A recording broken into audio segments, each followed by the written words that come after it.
But I remember my first the DM I sent to somebody who was I saw a post she made where she was working on MTV Sugar.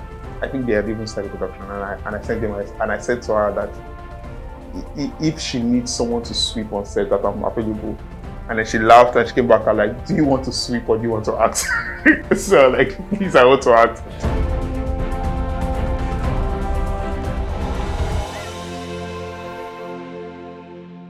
My name is Christian OBI, also known as TheIgboWolf. I am a product manager, I'm an actor, I'm a content creator. For now, I'll take questions. Anybody? Yes, I do. Yes, Chris. We suffer every day coming Suffer in to. silence is a bad thing to do. I'm a writer, I'm a karaoke singer, and I'm into hookup too.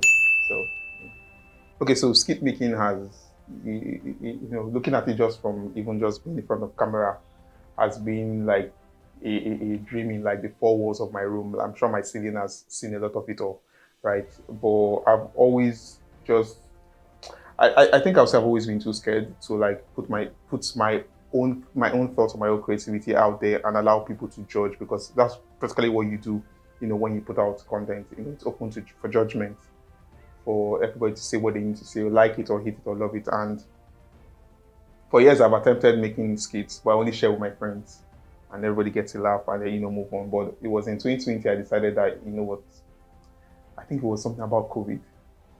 Fuck it. My name is TheIgboWolf and welcome to the TheIgboWolf team. And I started doing something particularly on Twitter, where I was just recapping Twitter news in a video format, and people liked it. Then I was like, okay, maybe I should. And I got better phone and I started making skits, and not surprisingly, people liked, what what I was doing. And hence Professor Wa character, Runke Hicharu, Patti, Chikupe, and all the whole characters that I have created with people. But you see, the transition into acting came because I entered DM. It wasn't offered to me. And I remember my first, I won't call it, but I remember my first the DM I sent to somebody who was I saw a post she made where she was working on MTV Sugar. I think they had even started production, and I sent them and I said to her that if she needs someone to sweep on set, that I'm available. And then she laughed and she came back and like, do you want to sweep or do you want to act? So like, please, I want to act. And she gave me some scripts to like it was an audition like I did. I sent to her. I got the role. When she called me, she was like, okay, so we saw the video and we decided to offer you a cameo. I'm like, oh, that's nice. I was happy. She was like, did you hear me? I said a cameo. I'm like, yeah, I heard you. She's like, oh, okay, because of the way you are reacting. I'm like, I mean, I don't know. It's not my. You didn't have to. It's not mine to take. And then the fact that it was given to me, I was very grateful. And we're done. I have given you the COVID booster shot. When? Now? Yes, now. And then a few weeks ago, that week, I was just thinking like, is this just one off? And then I got a call a couple of days later, and then said they had another character again. So I moved from one scene to a character without a name to now a character with a name, a couple of scenes, and I got to work with some people I'd seen on I idolized on TV, really appreciated their craft, and I got to work with them, and it was really a great experience. I didn't feel left out. When I got that script and I saw that script, I was like, it feels like that's whatever 5 scenes there was written for me, and I'm happy. To be honest, I am. Yes, I need audition though. It was an Igbo movie that's coming out sometime this year, and I'm excited to see the movie. But I just remember being so scared. Right, I called a couple of my friends. I called Emeka, I spoke to Emeka about and he boosted my morale. But the battle that was fighting was inside, and I got there and I saw people. And I'm not just talking about auditions where you go and meet 1,000. I met people who I knew, like proper actors, who are possibly going for the same role as I was. And I know when I left that room that nobody was going to call me back. Anyway, well, what it did for me was that I did not. The fact that I got reached out to without even auditioning just made me understand that people were looking. Somebody was in whatever room that was. Somebody was looking, and somebody decided that I want to see if this person is going to be fit for this. And he told me that he just told me that I was doing, what was right. And then I went back, and that was when I started. So I do remember the film I was in, and I told myself, like, you can't fuck this up, and I did not. I had those moments where I was was acting, and I was like, fuck, you're good, or you know exactly what you're doing, or it just seems like you finally just settled in and just allowed yourself to just do what that person who in the privacy of his own room shooting skits, who is not afraid. Like, I got to bring out that same person out on set, and it was really nice. To be honest, I think it's always the most uncomfortable thing to hear. Whether it comes or the other way, it's always the most uncomfortable thing to hear. But the truth is, if someone is talking to you about something that they are seeing, is because the person wants better for or from you, right? And those are the ones I love to listen to, or I have no problem taking back to do something about, because especially when you think of a platform like Twitter, where everything is just drag, the criticism doesn't even come from a place of good thoughts. It just comes from banger, and now it's going to become worse, because banger now they pay. It's not like before. Banger they pay now, so it's going to come worse. But in fact, I have those drags bookmarked on my Twitter, and sometimes I just go through them, look at them, and I just laugh, because it's ridiculous. There are some things you can come to me for, and I will listen to, but there are some things that I don't need. I don't need an outsider to tell me what the value is, or what the quality of what I put out is. And there are some things I know, because thankfully I do have some level of self-awareness where I know the things I'm not great at, and when somebody comes to me for that, I already know, like, I'm like, no, this is it. And then, of course, there's always room for growth, but you have to be very careful these days what you take in as criticism, because not everybody means well when they're trying to correct you. Some people are really uncomfortable with you making headway, and they're just looking for ways to tear you down. So you do have to be very selective to how you receive those things. But I think it comes with the terrain that as long as you're putting things out, people would say what they need to say, and you can't do anything about it. I would say, regardless of what I do, I see being popular as a job hazard. So it's not the most comfortable thing for me. And for strangers who have met me in public, they always see two extremes. Either I'm going to fake the excitement and I'm just going to be there, or I'm not in the mood for that, because sometimes I don't know how to handle people walking up. And the only thing that comforts me is because I know it comes from a good place.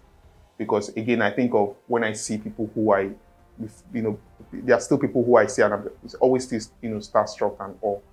Or I find it, for someone like me who has always enjoyed privacy, and even amongst close friends, they will tell, like, I love to have my thing. So to now be in a position where it feels like everything about you can become a story, and then makes you be more protective of things that you shouldn't even be protective about. Sometimes you just be fighting what is not fighting you. You just be, all that, and be more. But at the end of the day, I enjoy what I do. Whether my official 9-to-5 job and my content, like, I really genuinely enjoy what I do. So on the days where things are hard, I'm going to fall back to either shooting a content or going back to my job to get away from the craziness, right? So because I really enjoy what I do. It makes things easier. But being out, like, is a job hazard for me. I have my friends, Ndukwe, Ayo, Emeka, Babi, Cherry,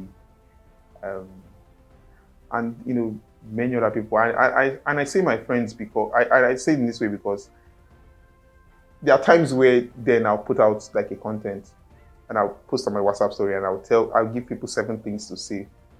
To go and write, oh my God, this boy is so funny. And they will take it literally. I just go there and quote it and retweet it and write the most supportive things both there and, and even when we're out in public, I don't take it for granted. Yeah, I've had friends be invested in my content creation like they're managing me. When they watch a skit, if it's funny, they will come and tell me it's funny. If they feel like, they will come and say something. And because I know who they are, I know where it's coming from. So the best criticism I get are from my friends who talk to me about my content, and it's almost like it's their own, right? And I really appreciate, that personal involvement in my work. It's more mental. And I think one of the things is, and it's ridiculous to even be saying it at this age, but I think it's loving my own self, to be very honest, because you can't give from an empty cup. And a lot of creativity has its roots in who you are as a person. And I'm beginning to learn to take a minute to even breathe and enjoy the moments, because for me who draws creativity from my surrounding and from everything that happens around me, it's very important to be present, to know who you are and to know who thyself is. And that is the work I'm putting in. I haven't been putting out content as much as I used to before, because I'm learning to take breaks, because I wouldn't say off camera, but I do have a lot of things I'm doing within 24 hours time frame, and it gets crazy at times. Sometimes I'm so, initially when I started creating content, I could wake up at 4 a.m. and shoot. Sometimes I shoot at 12 a.m., right? And while that was fun to do or say at that time, it's not the most healthiest thing to do. There has to be some sort of structure to creativity also, to allow things balance out and not to allow things feel so forced and watered down. To allow me enjoy time with these friends I talk about, with my family, to take a break and then just live. I'm learning to live. As a 90s kid, right, I'm like books, of course. I think there was a book I got as a birthday gift last year or 2 years ago called Strategy for Dummies. And whilst it looks at it from a point of like building a company, when you look at yourself as a brand, it also allows you to give yourself structure. That's why I learned to give myself structure. And a couple of weeks ago, I started to get into podcasts. I've always never figured out how people sit and listen to podcasts. But from TikTok, there's somebody who I follow on TikTok, and she just always talks about, issues with being a people pleaser, which I'm like on number 1 list and all that. And it turns out she had a podcast because I just enjoy hearing her voice. Now in the morning, that's what I want to listen to. I want to listen to her voice in the morning and listen to her talk about, she's in therapy too.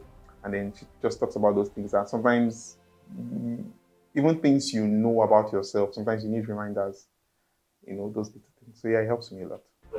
Oh, Sophia, that's one. I feel like a father-son thing with Sophia is going to, kill.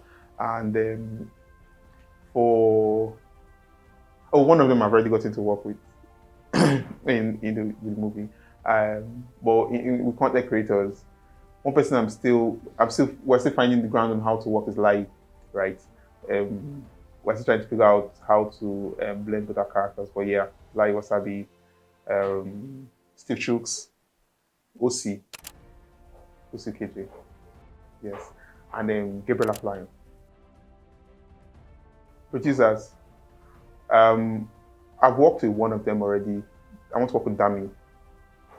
I want to work with Dami a lot. I work with Isioma. I think I also want to work again with Judith and Abdul TJ. Yes. Abdul, call me. Okay, well, one, be open to hookups, and it helps. And you really, really have to love what you are doing. I know we keep hearing this every time, but the reason is because of the hard times. When things are not moving forward, when things are not bad, if you don't love what you are doing, you can't find another job. And the question becomes, how often do you want to keep doing this? So you really have to love what you're doing and understand that whatever success you are looking for that comes from people acknowledging you or loving your content is not yours, right? It's something that they give and they take. So you can't be defined by that, and you have to appreciate it when it comes, so that you don't get to the point of entitlement. Because when you get to the point of entitlement as a creator, your work quality starts to diminish because it feels like, they will still love what I do. So you have to remember to keep yourself grounded, I think. But when I blow, I will let you know more.